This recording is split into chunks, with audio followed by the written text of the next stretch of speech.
বন্ধুরা, আজকে আমরা কোথায় আসছি আপনারা দেখেন। ভিটামিন ক্যাপসুল খাইতে দাদুর বাড়ির কাছে আসছি। এখন আবার বাসায় চলে যাচ্ছি।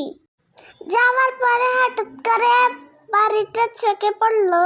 আম্মুকে বললাম, আম্মু চলো এ বাড়িতে একটু যাই। আম্মুর সাথে বাড়িতে ঢুকলাম।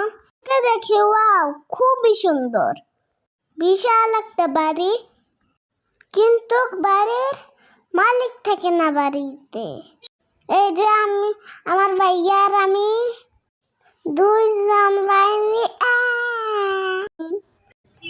ভাই বোন মিলে ভিটামিন ক্যাপসুল খেতে গেছি।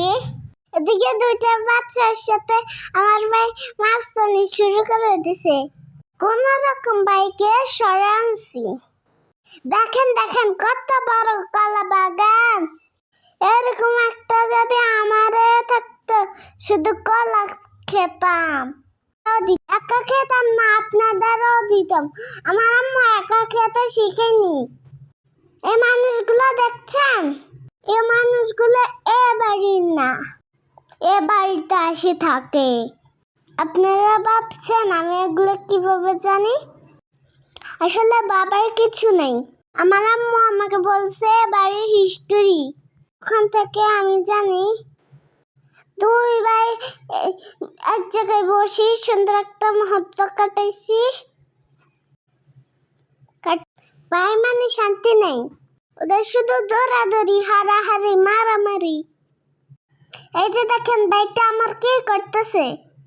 আমি যখন বিরক্ত হয়ে যাই, আমার নানু বলে ভাইয়ারা এরকম করে।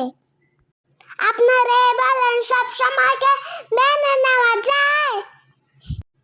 এই যে টানাটানি শুরু করছি, এখান থেকে চলে যাবে। আমি বলতেছি দাঁড়াও, আম্মু আসুক একসাথে যাব, কিন্তু এক বিন্দু ধৈর্য আমার বাইকটা নাই। অবশেষে আমার রাগ চলে এসছে।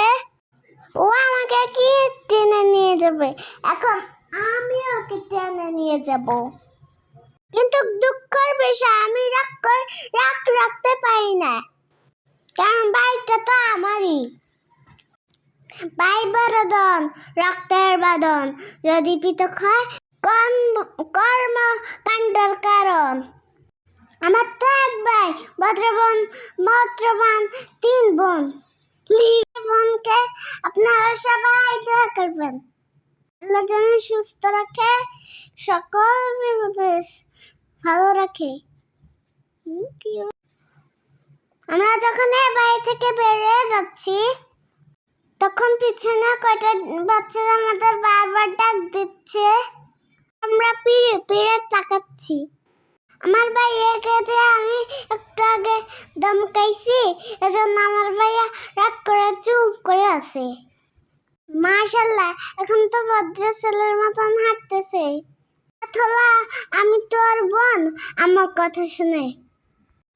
এদিকে কিন্তু ভীষণ গরম লাগতেছে। আমার গায়ে তো চুলকে ফুলেও যাচ্ছে।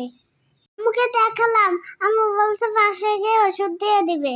আম্মুর সাথে কথা বলতেছে আর ভাইয়ের দিকেও খেয়াল রাখতেছি।